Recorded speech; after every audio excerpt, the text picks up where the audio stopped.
Hallelujah. Blessed be the name of our Almighty Alahayam, ang ating pinakamamahal na Aba. At sa araw na ito mga kapatid, tayo ay nag-celebrate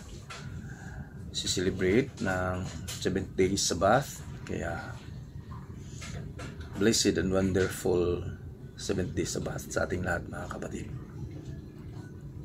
At sa araw na ito, meron na naman tayong pagninilay-nilayan na mga bagay-bagay na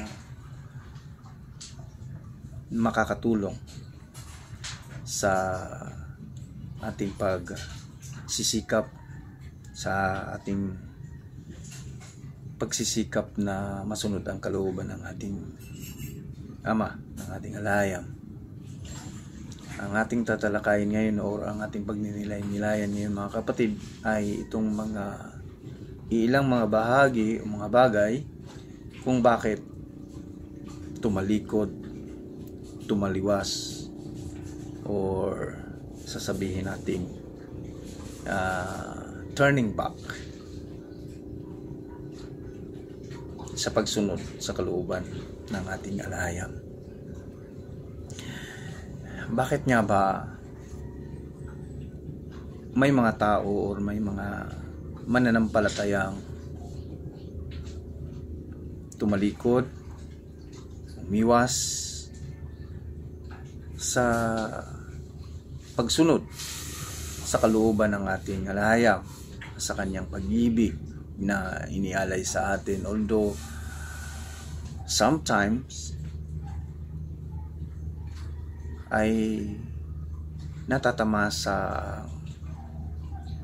pagpapala ng ating Ama, hindi lamang sa mga material na mga bagay, kundi in our spiritual life. Sometimes we are experiencing, or they are experiencing, the whole package of salvation. But why? Why there are some people, some so-called believers of the way, ignores or turning back sa pagsunod sa kalooban ng ating Ama. At ang iilan or ang iba, ang karamihan, nagsasabi na sila'y patuloy na nagtutuklas kung ano man ang buong katotohanan, which is hindi naman masama. Yes, hindi naman masama ang patuloy na pagtutuklas kung kalooban or sa kalooban ng ating Ama. Ngunit kung ito'y tataliwas na sa kanyang kalooban, o baka naman sasabihin nila, bakit ikaw lang ba ang nakakapagsabi na kung ano ang kalooban ng may likha?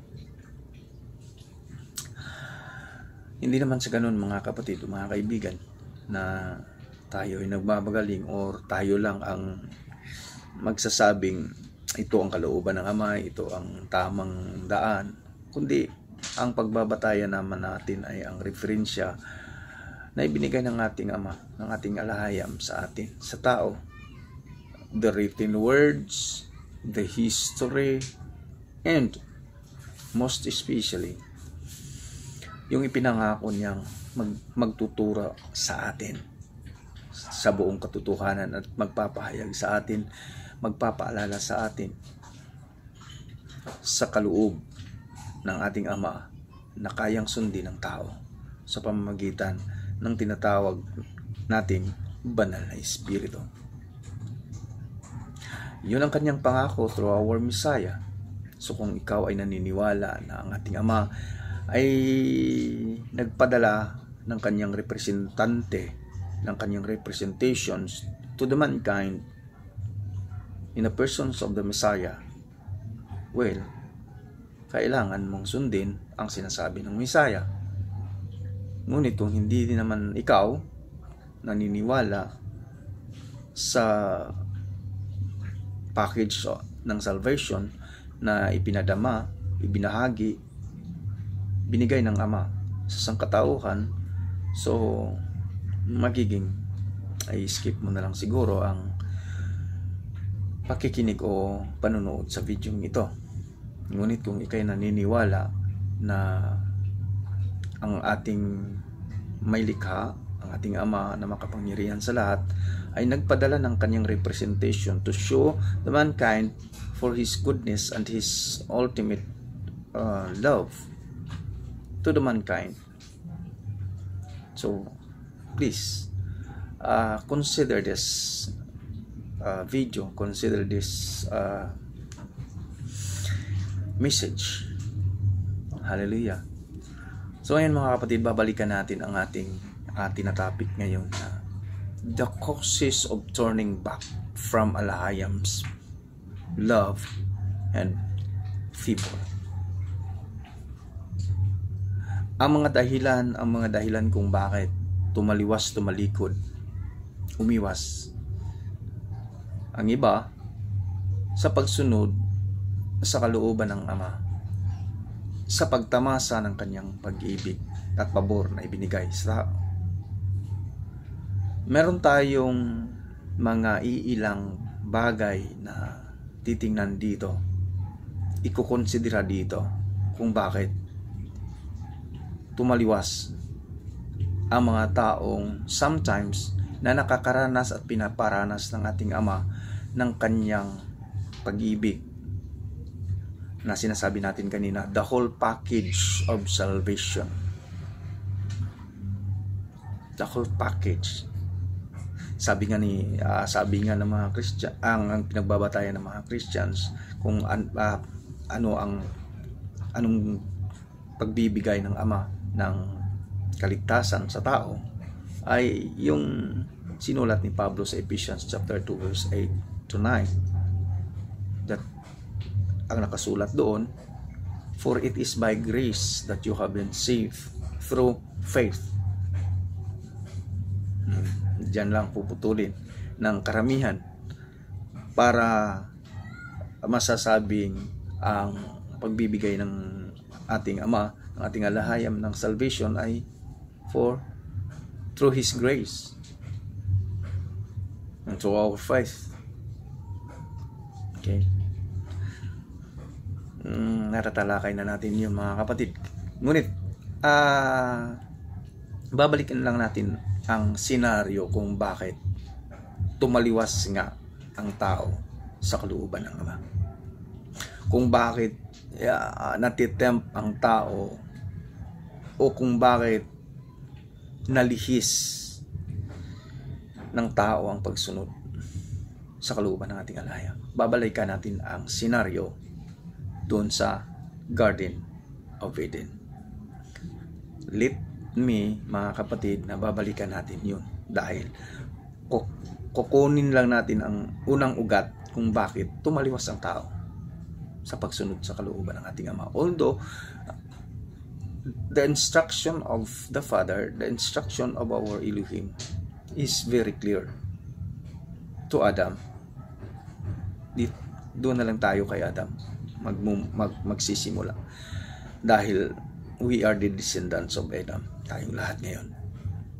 Okay, so sa Genesis chapter 3 na itatalakay doon ang temptation na ginawa ng adversaryo through the serpent.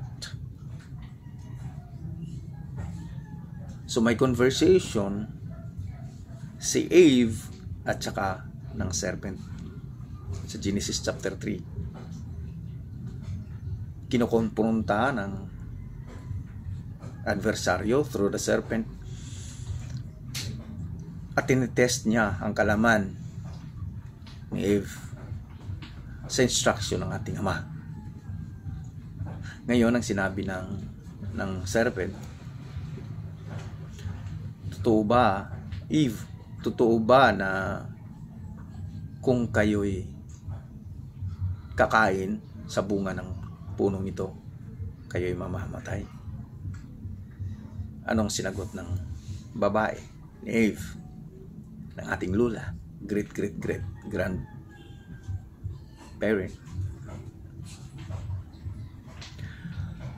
Sabi ni Eva, oo, mamamatay kami kapag kami ay kumain. Yun ang sinabi ng alahayam, bawal kaming kumain yan ni hahawak man lang o hihipo man lang sa punong yan. Kung titingnan natin mga kapatid, kung bakit nakapasok ang adversaryo through the serpent sa isipan ng tao na kanyang mamanipulahin, dahil si Eva ay nagdagdag ng salita doon sa instruction ng ating alahayam kay Adan.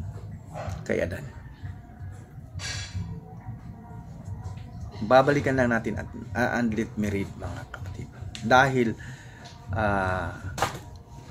ito'y magbibigay sa atin ng hint or makakapagbigay sa atin ng pagninilay-nilay. Oo nga, bakit nahuhuli ang tao or bakit mahuhuli ang tao sa pamamagitan ng kanyang pananalita. Okay? So, ito ang sinabi ng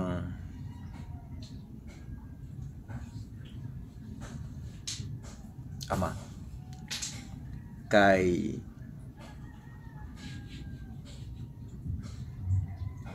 Adan. Okay.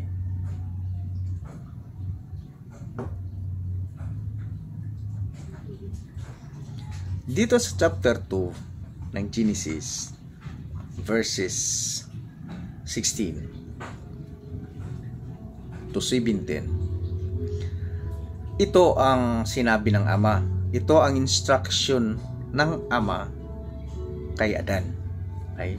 Sabi niya dito in verse 16, chapter 2 ng Genesis, and Jehovah the Alhayam commanded the man, saying, you may surely eat of every tree of the garden, but of the tree of the knowledge of good and evil you shall not eat, for in the day that you eat of it, you shall surely die. Ang specific na instruction ng Ama kay Adan, sabi niya, lahat ng mga puno o ng mga halaman dito sa garden na may bunga, pwede ninyong kakainin.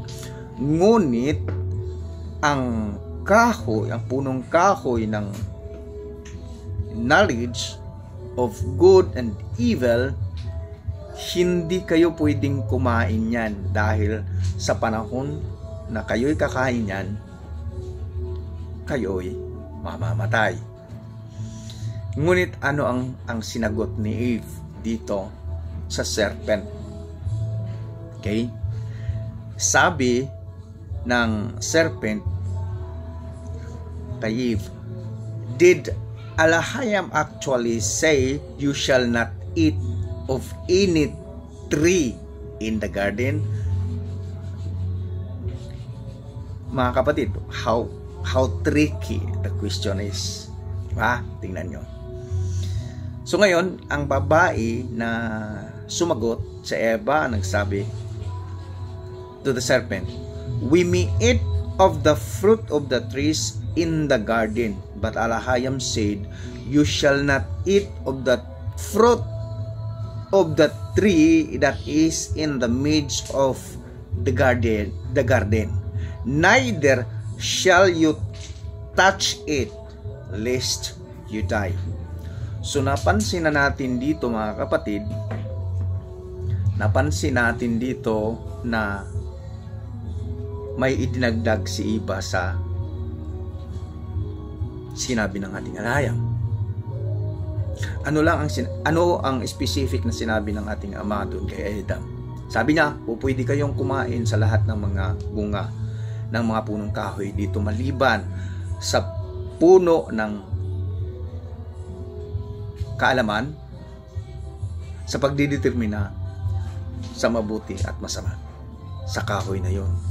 Ang bunga ng kahoy na yon, hindi kayong pwedeng kumain. Dahil kapag kayo'y kumain, sa oras, sa araw na kayo'y kumain yan, kayo'y mamamatay. Ngunit ang sinabi ni Eve sa serpent ay sinagot niya sa tanong. Dahil, tingnan niyo mga kapatid, kapag may nagtatanong sa atin, kailangan nating alalahanin, kailangan nating iisipin kung ano ang tanong, yun ang isasagot. Less talk, less wrong, diba? Ngayon, naidagdag ni Eva ang sinasabi, kahit kami hahawak niyan, pinagbawalan kaming hahawak. May sinabi na ba ng ating ama na ganun? Wala.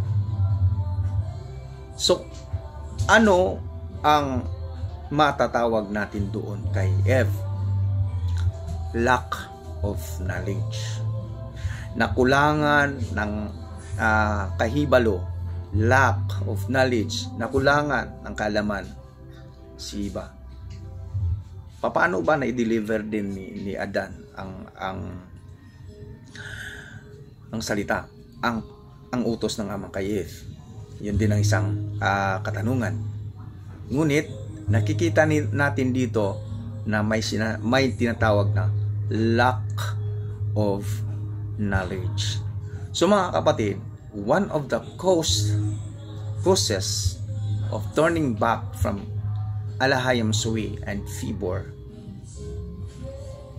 is lack of knowledge. For lacking of knowledge, dahil si Solomon nagsulat si Solomon sa Proverbs chapter 1 verse 7, sabi niya, fear of Yahweh is the beginning of knowledge. Kung tayo'y may takot sa Kanya, sa ating Ama, ang takot sa Kanya ay ang beginning of knowledge. May isang talata pa na nagsabi, for the fear of Yahweh is the beginning of wisdom. Kumplito na. Si Solomon din ang nagsasabi nito. Ngayon, may takot ba si Eve? Yes naman, meron. Ngunit dahil nakulangan siya ng kaalaman, may kulang pa kay Eva sa kaalaman. Kaya nagawa ng serpent na siya'y malinlang.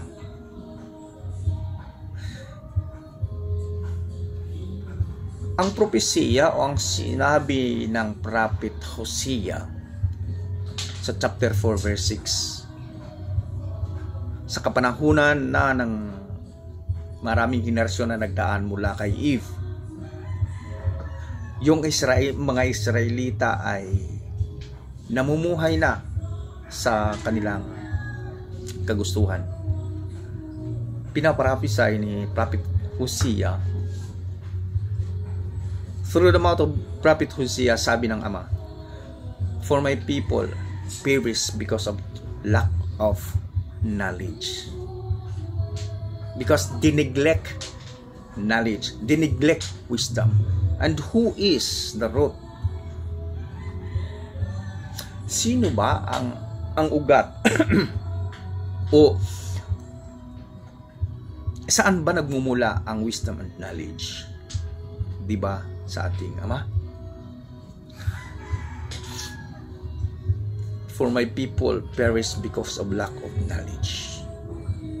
Kaya maraming mga tao, maraming mga so-called mananampalataya na tumaliwas, tumalikod sa pagsunod sa kagustuhan o kalooban ng ating Ama dahil nakulangan ito ng kaalaman. Kaalaman of what?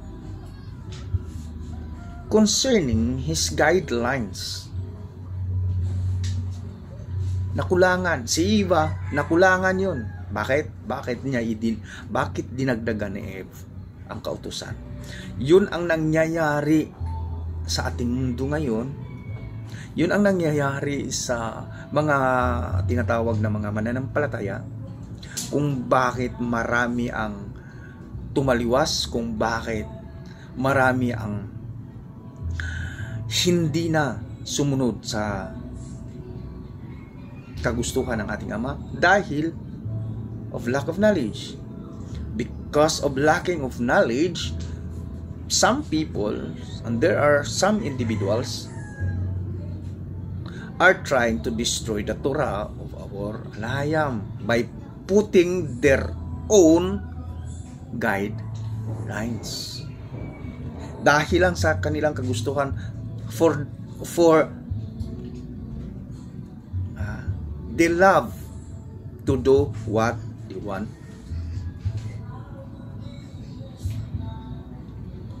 Tinto. Kung ano ang kagustuhan nila. Kaya, imbis na sumunod sa kalooban, sa tuntunin ng Ama, gumagawa sila ng sariling mga tuntunin, kagaya ng mga ginawa ng mga Pharisees sa kapanahonan ng Misaya. Kaya nga sinabi ng Misaya sa mga Pariseo, you are brood of vipers. You are a people of hypocrisy. Bakit? Binapasunod nila ang mga tao, mga Israelita, mga Hudyo noon, ng imbis na Torah ng ating Alahayam, guidelines ng ating Alahayam, mas pinapasunod nila ang mga tao sa mga tuntunin na ginawa nila. Man-made rules. Kaya, the people of Alahayam is lacking of knowledge from our Elohim. So, isa ito sa mga kadahilanan kung bakit tumaliwas, tumalikod, napariwara ang mga mananampalataya. Huh? So, just think of it, brethren. Think of it, friend. Isa ito sa dahilan. Dahil kung nakukulangan tayo sa kaalaman kung paano natin susundin, paano tayo susunod sa ating Alahayam, sa ating Ama, ang gagawin ng tao ay magsisegue, magsa-sideline. Titingin ng, ito ang mas maganda. Ito yata ang suited lang sa akin na pagsunod. May worst scenario pa nga na ang iba ay hindi na naniniwala na may supreme being na gumagawa ng tao.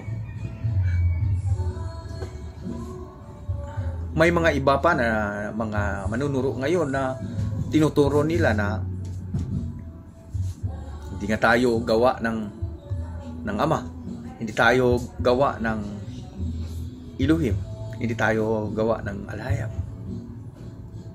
Gawa lang tayo ng ginagawa lang din ng Alahayam. Paano yun? Diba? May mga nagsasabi nga ngayon, correct me if I am wrong, mga kapatid. May nag-flash lang sa timeline ko na sorry for the word, parang isa si Elon Musk ngayon na pinaniniwalaan ng maraming tao na rin na kasi di ba ang dami ng invention ni Elon Musk ngayon. Pwede na siyang gagawa ng pwede na siyang mag-clone ng tao, makapag-clone, di ba? Gagawa ng tao. So ngayon pwede pala. So So, may ibang naniniwala rin na ang tao ay hindi gawa ng tinatawag ng karamihan in the Greek term na God, G-O-D. Hindi daw tayo gawa. Ay hindi naman talaga kung Greek term ang gagamitin natin. Ako agree din na hindi tayo gagawa. Hindi tayo gawa ng G-O-D. Kundi tayo gawa ng supreme being natin. Ang nag-iisang creator, the true creator of all things. Our Abba Yahweh or Abba Yahweh, Abba Yahweh, tsaka tawagan ng mga Hebrew people. Because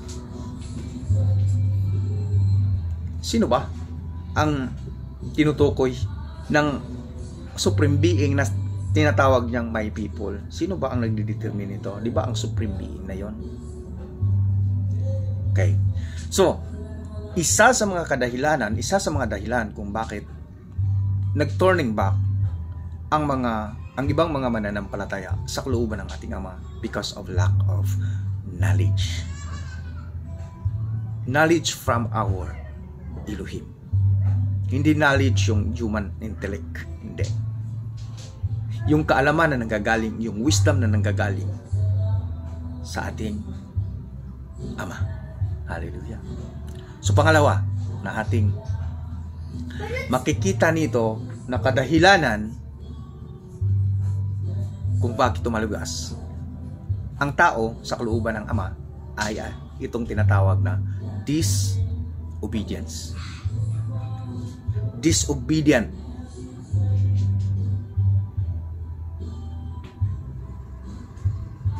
Diba si Eve ang unang gumawa nun? Sila si Adan. Nag-disobey sila sa kalooban ng ating Ama. Bakit? For lacking of knowledge, so they disobeyed the Torah, the instruction, the guidelines of our Father. Nag-disobey na sila.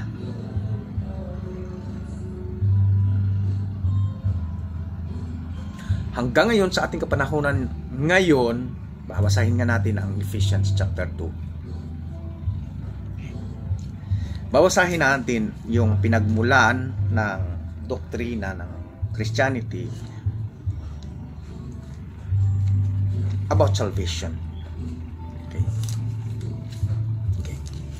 Let me read, mga kapatid, mga kaibigan, para mas malinaw lang. Chapter 2 verse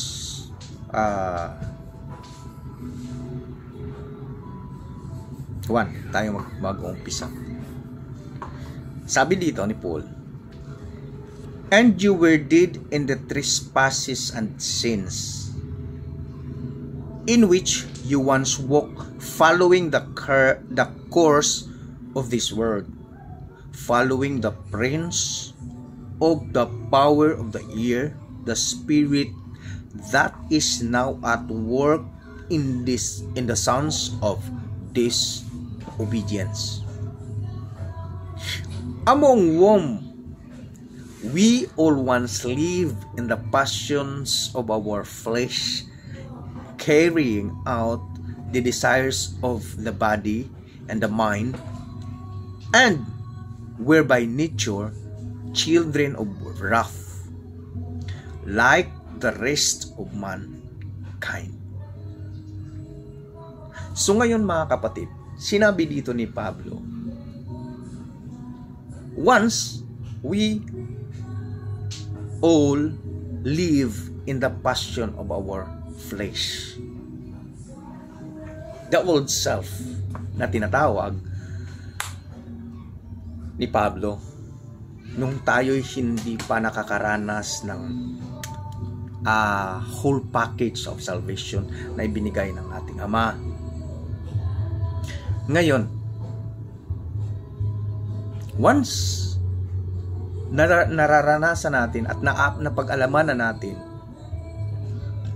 ang way of salvation na ibinigay ng Ama sa tao, kung tayo'y tataliwas, kung hindi natin susundin ang kanyang direksyon, ang track, ang daan na inihanda niya sa tao upang maabot ang kanyang pangako, na inaasam-asam ng bawat isa na mananampalataya, ang buhay na walang hanggan kasama ng ating Elohim, kasama ng ating hari na maghari sa atin, yung ating Misaya, Yahushua, sa itinakdan niyang kapanahunan, sa itinakda ng Ama na kapanahunan na maghahari na ang ating Misaya sa atin. He will lead us to worship, to serve our Almighty Elohim, our Almighty Father. Messiah itself leads us how to live accordingly, how to worship accordingly to the Father, because He is our high priest. He is our King in the time comes.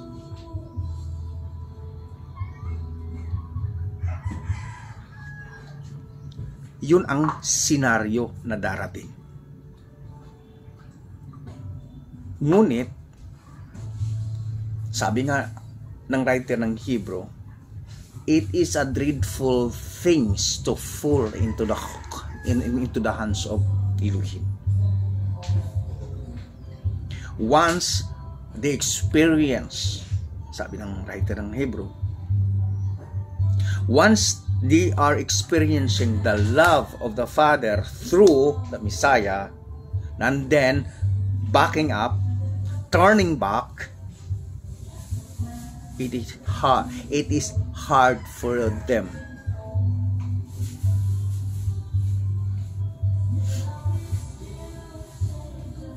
Mahirap na sa kanila na makabalik sa kanlungan ng ating Ama. Kaya nga sabi niya, it is dreadful things to fall into the hands of our Elohim. Nakakatakot na bagay, nakakatakot na pangitain, nakakatakot na sitwasyon na mahulog tayo sa kamay ng ating alayang. Although, He promised us through the mouth of our Messiah, Yahushua, ang Messiah mismo, ang nagsasabi, wala nang makakaagaw sa kanila, sa aking mga kamay.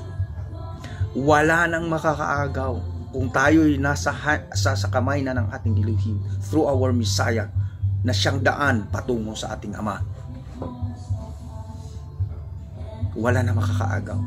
That is what the Messiah promised to us, to them, to all of us who believe in Him.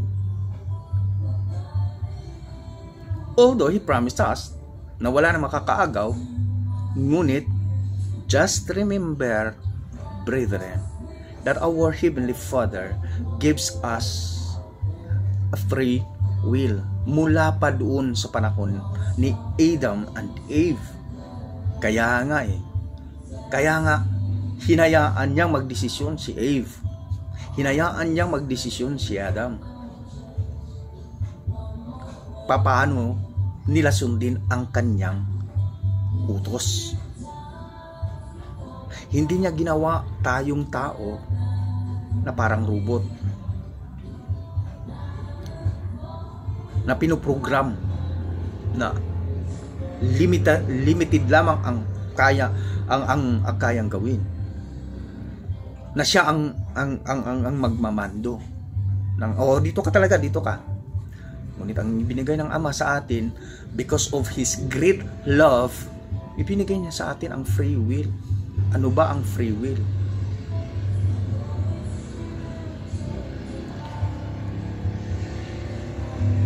Yung kagustuhan nating gumawa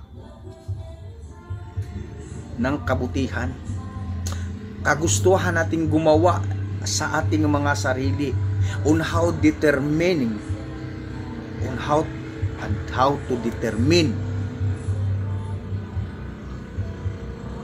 on following something or someone.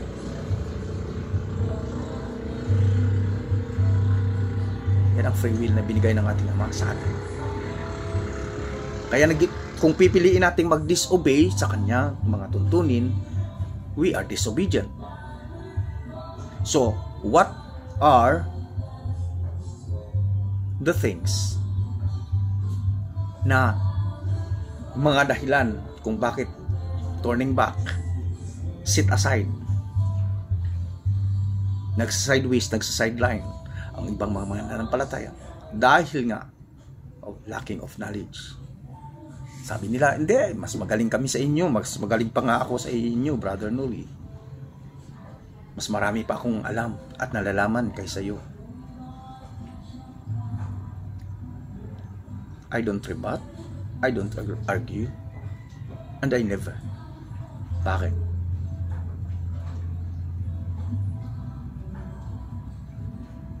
Sa'yo yan. Okay? Ngunit tayo'y nagpapaalala lamang dito, mga kapatid, mga kaibigan, sa mga kadahilanan kung bakit napariwara ang tao. Bakit bumaliktad ang tao. Merong maraming referensya ng mga kasulatan na tayong nababasa kung bakit napariwara ang tao. Dahil nga lack of knowledge from our Elohim. Lacking of wisdom from our Elohim. Because of disobedience. Because of disobedience. Tingnan nyo, mga kapatid, tingnan natin, mga kapatid, ang history ng mga Israelita. Dahil nga, ang pinaka-referensya nga natin ngayon sa ating pananampalataya ay ang kasulatan ng mga Israelita. Ang kasulatan ng mga Hebrew people. Dahil nga, sila ang pinapahintulutan ng Ama ng magbibigay ng picture, ng larawan, kung paano sumunod, paano naipakita ng Ama ang kanyang pag-ibig, paano gumawa ang Ama sa buhay ng tao, paano nararanasan ng mga Hebrew Israelites ang thorns, yung ups and downs nila. At marami sa atin, mga kapatid, ang nakakaalam na niyan. Ngunit pinapaalala lang natin ngayon, mga kapatid, dahil paulit-ulit itong nangyayari sa mga tao, lalong-lalo na sa mga tinatawag na mananampalataya ng ating Elohim, ng ating alahayang. Lack of knowledge, lack of wisdom from our alahayam, from our Elohim. Disobedient is the one who causes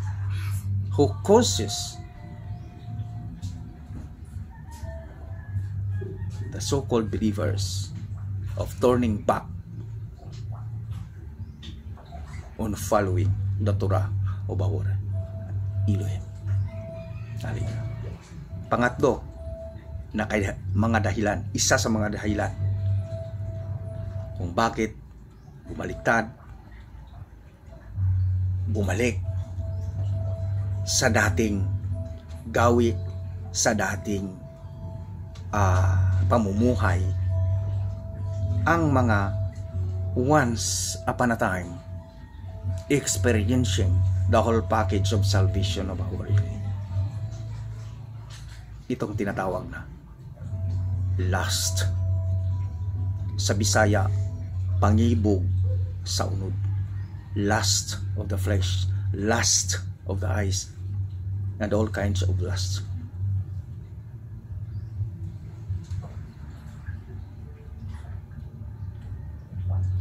Marami tayong naisulat dito, mga kapatid, na mga referensya sa kasulatan, but I will pick few about the lust. Si David, si Prophet David, okay, sa Psalms chapter 81 verse 12, let me read, mga kapatid, mga kaibigan. Ito ang kanyang sinulat. Okay.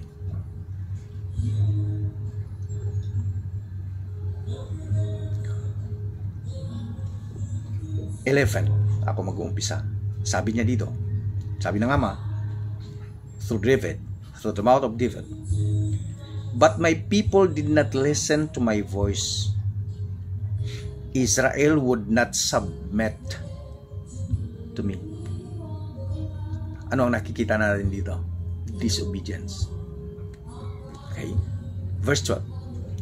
"So I gave them over to their stubborn hearts to follow their own counsels." To follow their own lust. To follow their own kagustuhan.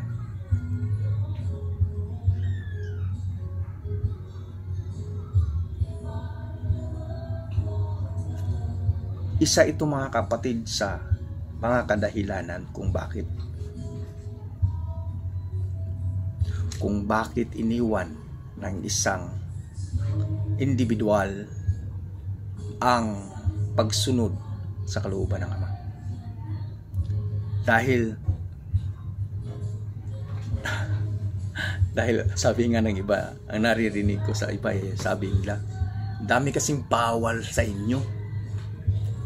May mga kaibigan pa ako, mga kapatid na nagsasabi, ang dami namang bawal sa inyo, pagkain, ang daming bawal, ano na lang kakainin? Diba? Bumabalik na naman tayo sa napakasimpleng utos ng Ama. Fleshly lust, kagustuhan ng katawang itong lupa na ito. Dahil nga maraming bawal. Ngunit kung ating pagtatantuhin, mga kapatid, ang ipinagbabawal naman ng Ama sa atin, specifically sa pagkain, ay napag-alaman naman natin at nalalaman natin na kaya nga ipinagbabawal ng Ama, katulad na lang, the very common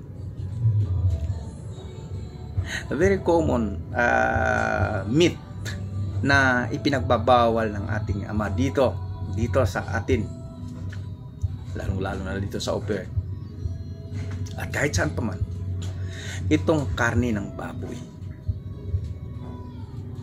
pig's meat. Hindi naman natin may pagkakaila, kapatid, hindi naman ninyo may pagkakaila na ang karne ng baboy ay napakaraming maidudulot na masama sa ating katawan. Proven and tested.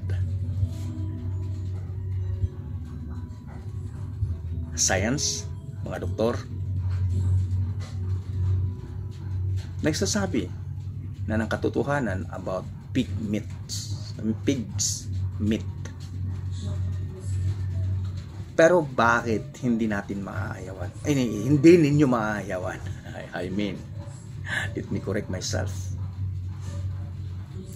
Bakit hindi ninyo maaayawan ang karne ng baboy? Dahil daw, sabi nila, ako rin nagsasabi noon, dahil kasi napakasarap ng karne ng baboy kahit may taba.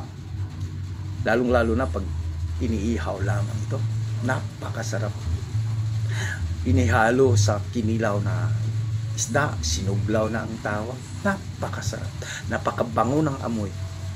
Napakabango nga sa mga taong hindi naniniwala sa Torah, sa instruction,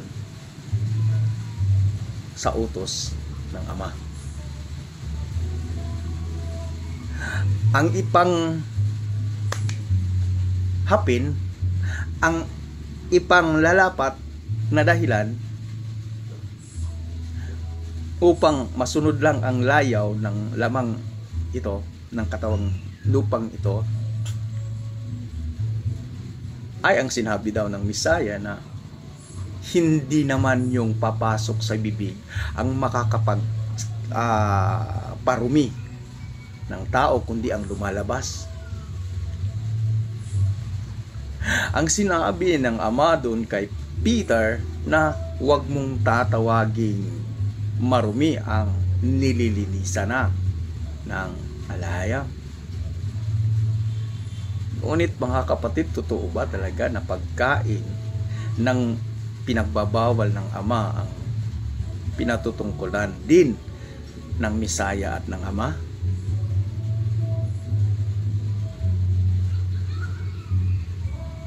Don't you think na ino-override ng ating luhim, ng ating Ama, ang kanyang mga utos na ibinigay doon sa mga Israelita una sa lahat?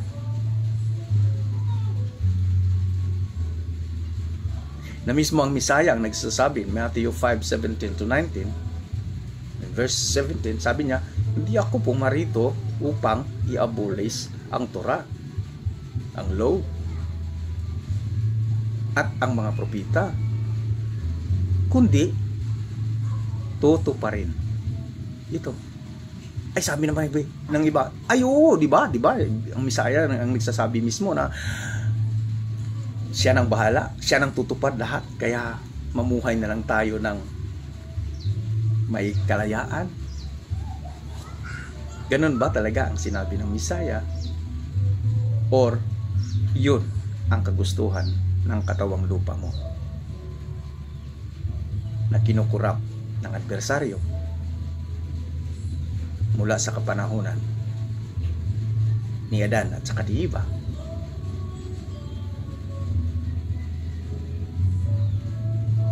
Diba? Yung binasa natin kanina sa Psalms, marami pang mga referensya sa kasulatan na sinabi na nga sa panahon pa ni Moses. Kaya nga si Moses nagbigay ng mga sariling kautusan dahil sa katigasan, for the stubborn, sabi ng ating Ama sa ating binasa doon sa Psalms 81. Because of your stubbornness, because of your stubborn heart. Sige, hinahayaan na lang kayong gagawa dahil ang tigas-tigas ng bungo ninyo, ang tigas-tigas ng puso ninyo. Kaya ano din ang nangyayari ng mga Hebrew Israelites? Hanggang ngayon, hindi pa nakabalik sa lupang pangako. Dahil natatamasa pa rin ng descendants ni Israel ang kaparusahan ng Ama. Although, may limitations yun. Hindi natin alam kung kailan darating ang limitasyon na yun. Although, ang Ama, nangako rin, if my people who are called by my name and humble themselves and pray and seek my face there and turn from their wicked ways, then I will hear from heaven. I will forgive their sin and will heal their land. Yan ang propesiyan ni Prophet Jeremiah. Yes. Although our father promised it, but you have to act accordingly. You need to act according to His will. But because of the lust that invaded this mortal body, kailangan nating makikibaka bilang tao, bilang nasa mortal pa. Kailangan nating gumawa because the salvation give to us by our Father, although it is freely given to mankind, but we need to choose to live on it. We need and we must to choose to grab it. Tayo ang pipili, mga kapatid, mga kaibigan. Tayo ang gagawa. Salvation is not like we think of before. Salvation is not what I am thinking of before. That it is merely just simple as believing the name of the Messiah. In Christian term, believing by GC is the one na magkakaroon na tayo ng salvation. It's not just like simple as that. Kailangan may gawin tayo, pipili tayo. Sabi nga ng Messiah, if you love me, keep my commandments. Oh, may utos ang Messiah. Anong utos ng Messiah? Utos din ng Ama na ipinapatupad niya at ginawa niya rin. Ipinakita niya sa tao na magagawa ng mortal na tao ang pagsunod sa Torah ng ating alahayang. So, our topic today is the causes of turning back from alahayam sui and favor.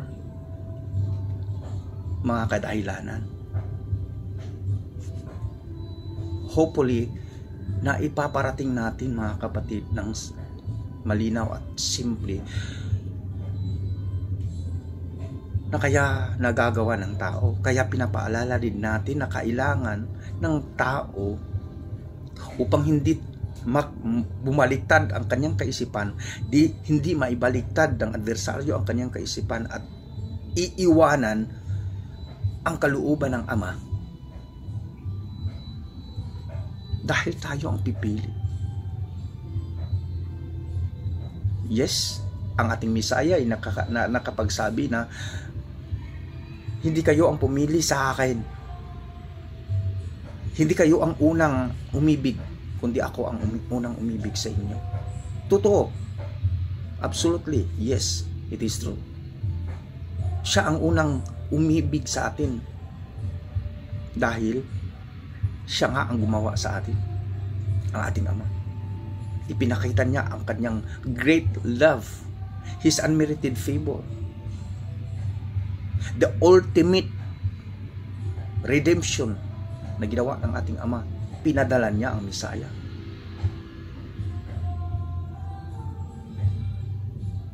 Nasasabi nga natin nung nakaraang Sabat, mga kapatid, dahil sa malaking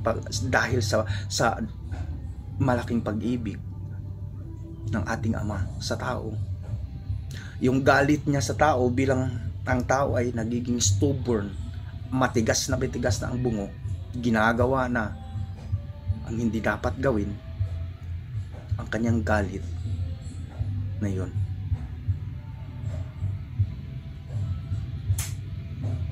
hindi niya tuluyang ibinuhos sa tao, kundi dahil sa kanyang malawak at malaking pag-ibig sa tao, ang kanyang anak na pinili, ang kanyang mahal na unang tinawag niyang, this day you are my son. Ang pinakamamahal niyang anak, ang pinatawan niya ng parusa, alang-alang sa iyo at sa akin, upang maibalik tayo sa kanyang kanlungan. Yan ang iisipin sana natin, mga kapatid. But why? Bakit? Maraming tumaliwas, maraming umiwan sa pananampalataya, sa pagsunod sa kalooban ng ating alahayang. Because of the lust of the flesh, the lust of the eyes, the lust of material things, the lust of the stomach. Pagkain lang. Kaya nga ayaw ko na dyan, dahil ang dami niyong bawal. Hindi kakain ng karning baboy, hindi kakain ng sugpo, hindi kakain ng alimango, hindi kakain ng lobster. Napakasarap pa naman, napakamahal pa naman, napakasarap daw naman. Yes, masasabi ko rin yan, at nasasabi ko rin yan noon. Napakasarap talaga ng mga pagkain yun. Sa carnal mindset. Ngunit kung kalooban ng Ama ang ating susundin, nakikita natin kung ano ang naidudulot ng mga pagkain yun o ng mga kinakain yun. Kung bakit ang crabs, kung bakit ang shrimps, kung bakit ang squid, octopus, kung bakit ang baboy ay pinagbabawal ng Ama. Because they are the janitors of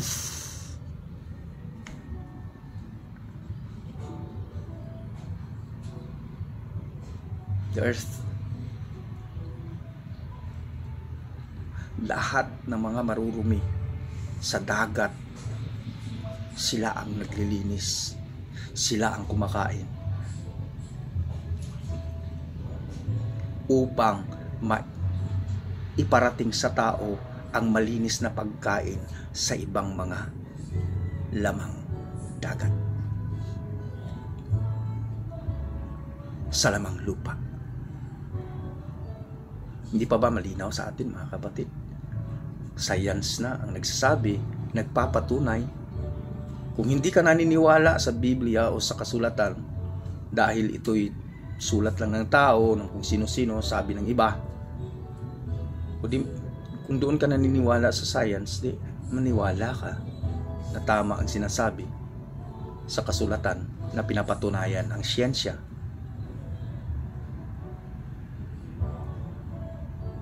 Saan humuhugot ang siyensya ng kaalaman? Tingnan natin, mga kapatid. Saan humuhugot ng kaalaman ang siyensya? Ang mga tao na nasa larangan ng siyensya. Kaninong kaalaman ang kanilang tinatamasa? Saan galing ang kaalaman nila? Sino ang gumawa sa kanila? Sino ang nagbibigay sa kanila? Okay? Pangapat, itong tinatawag na pride of life. Ito ang isa at pinakadahilan why the so-called believers turning back from Alahayam's way and favor. The pride of life. Ito ang sinasabi ni David in Psalms chapter 31. Mga kapatid, kukuha ako ng referensya ng kasulatan para hindi ninyo masabing, kay Brother Noli lang yan, kay Brother Chivito lang yan. Pipick up tayo ng iilan lang, mga kapatid, dahil hindi magkakasya ang isang oras sa atin, hindi magkakasya ang 2 oras o isang araw sa atin kung kukunin natin lahat ang mga referensya ng kasulatan upang mapapatunayan lamang.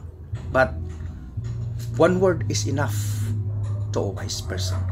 One word is enough for a diligent person. One word is enough for a wisdomful person. That wisdom comes from the Father itself. Hallelujah. Psalms 31 verse 20. Ito ang nasusulat. In the cover of your presence, you hide them from the plots of them.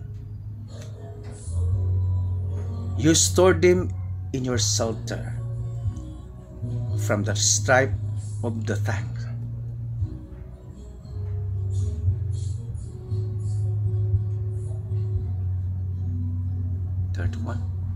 Psalms 31:20.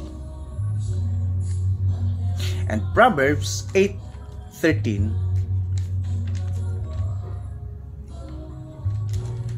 Ito ang nasusulat din.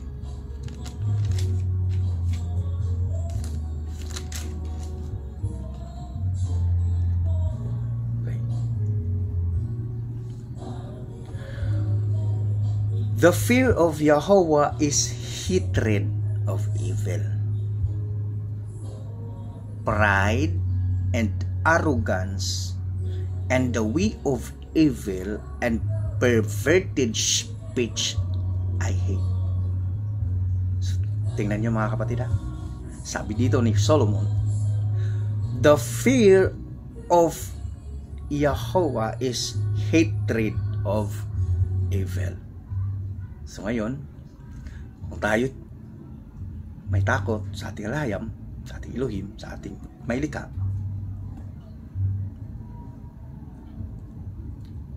hate natin ang evil deeds. But pride and arrogance and the way of evil and perverted speech, kanino yan? Galing sa evil.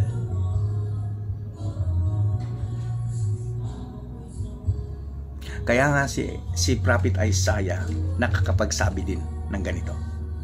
Basahin lang natin ang sinasabi dito sa Isaiah chapter 28.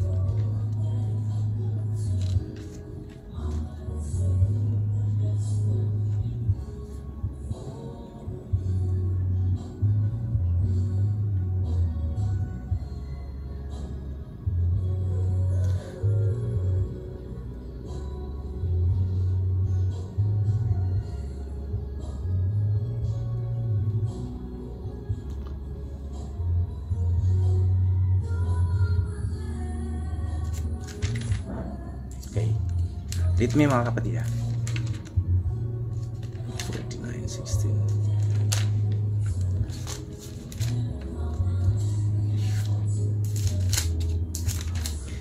Hallelujah.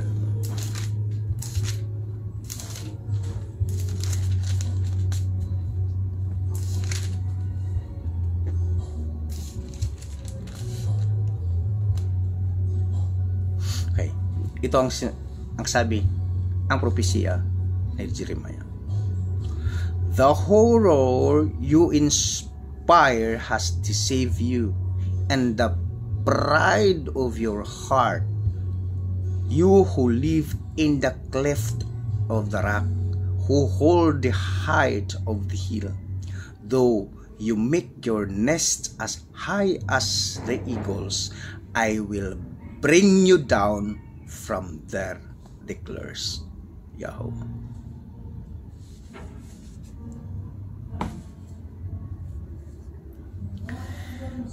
Pride,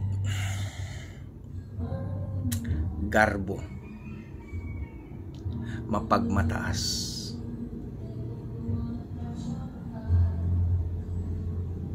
Ito ang kadahilanan kung bakit ang tinatawag nilang si Lucifer inihulog sa kanyang kinaroroonan ng ating Elohim. Kung bakit nagiging adversaryo ang isa sa mga katiwala ng ating alayam. Because of his pride. Because of the pride of life. Because he will say, sometimes, I will build my throne above the throne of Elohim.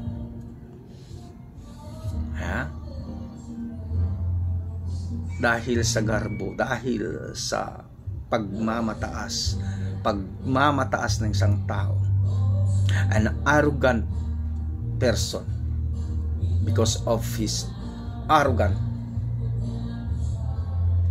sasabihin niya, ay sus, hindi na tayo susunod dyan. Ang dami-daming bawal nila, ang daming ipinagbabawal, ang daming susundin.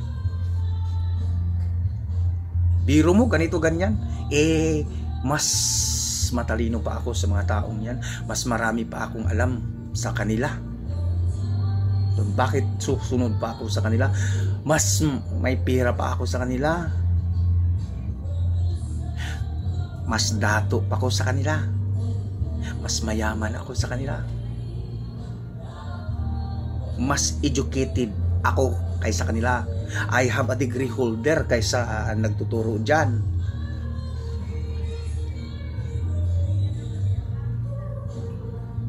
So masasabi natin dyan mga kapatid, sa inyo na lahat dyan, sa inyo na lahat ang karangyaan ng sanlibutan, sa inyo na ang lahat ng talino ng sanlibutan.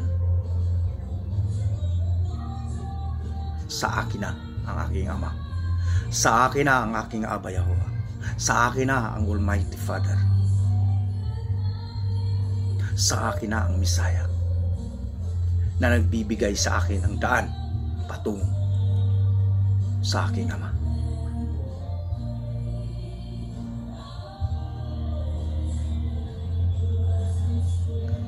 Better to live the Torah of our alahayam, of my alahayam, rather experience of a temporal things. Sa inyo na lahat yan.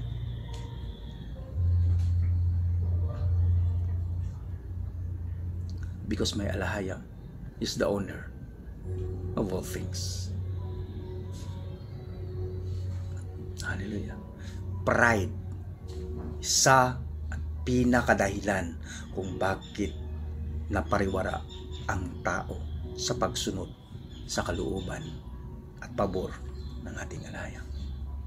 Lastly, mga kapatid, na ibibigay natin ngayon na mga dahilan, isa sa mga dahilan kung bakit tataliwas ang isang tao sa kanyang pagsunod sa paraan, sa daan na inihanda ng ating alahayam sa kanyang kalooban. Ito, madalas, kagaya ng pride, madalas din ito, fear and worries of life. Kagaya ng inilathala sa Book of Luke. Titingnan natin, magbabasahin natin mga kapatid sa pagtatapos natin sa ating tinatalakay ngayon. Luke chapter 8 verses 13 and 14. Ito ang nasusulat, mga kapatid. And the ones on the rock are those who, when they hear the word, receive it with joy. But these have no root. They believe for a while, and in time of testing, fall away. Okay. Ito mga kapatid ang sinabi ng ating Messiah about the parable of the seed and the sower.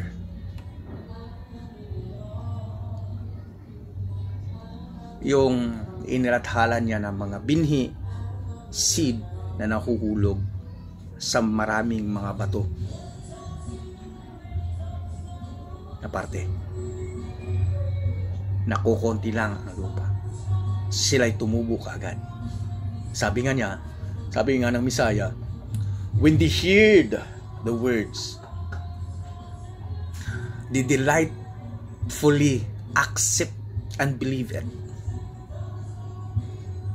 But when the time of testing, they will fall. They did not endure for the worries of life snatch them.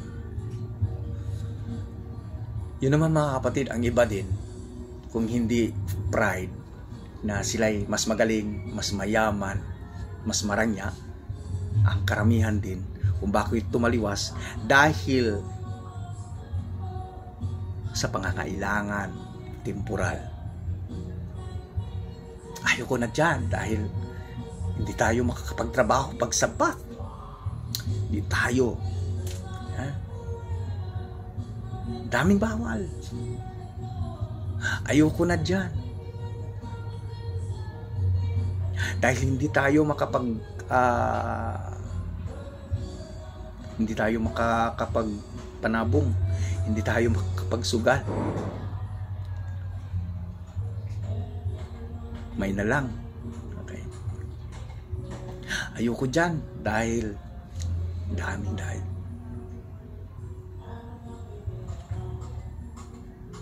worries of life.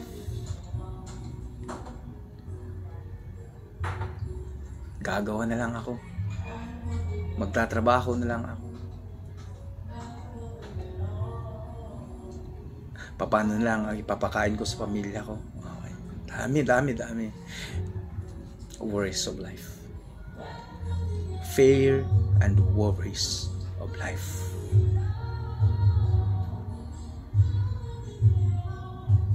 Bakit? Gikaminusan nimo ang imong alayam nga nagbuhat mo'y tagiyas tanan. Bakit?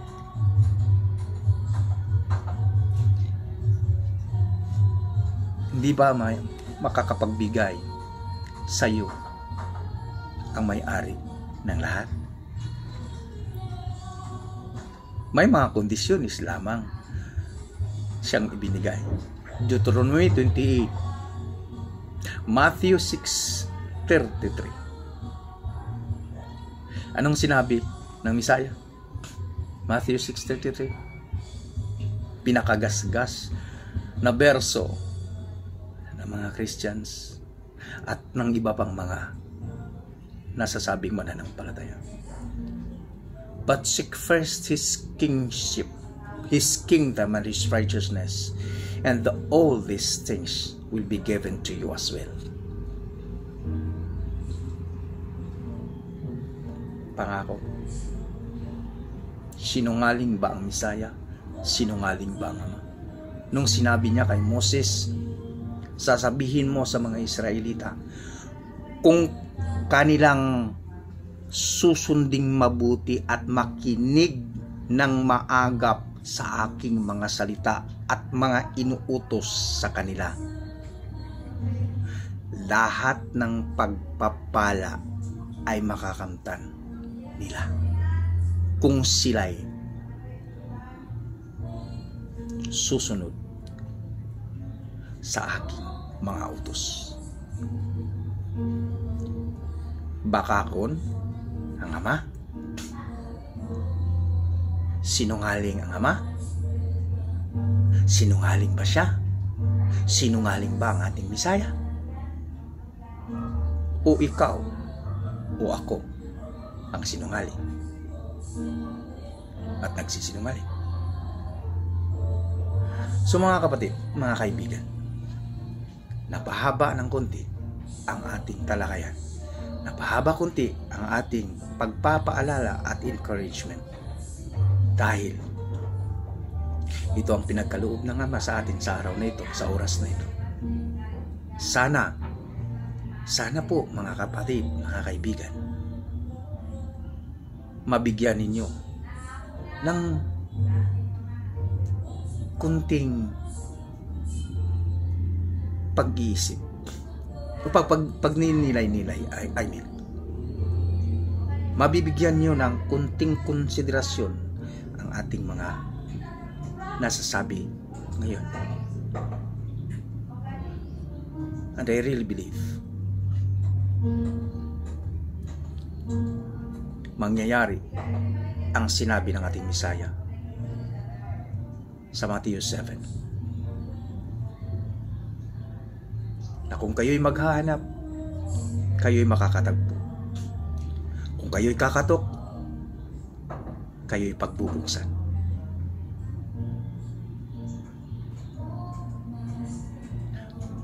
Idagdag ko lang ang sinabi ng Misaya sa Revelation.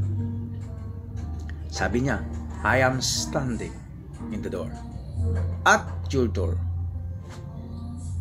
If someone open it, I will enter, and we will enter, sabi niya. Papasok ako at ang Ama. Papasok ang Ama at saka ako. At mananahan sa buhay. Be blessed mga kapatid. And once again, happy Sabbath and ingat tayong lahat.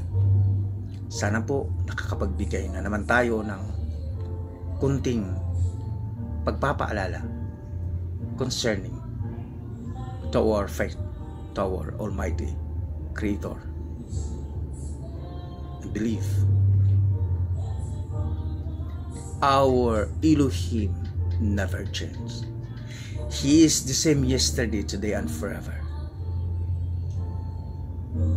Kagaya ng inilahad ng Hebrew about the Messiah. I love you all. Shalom. Shalom.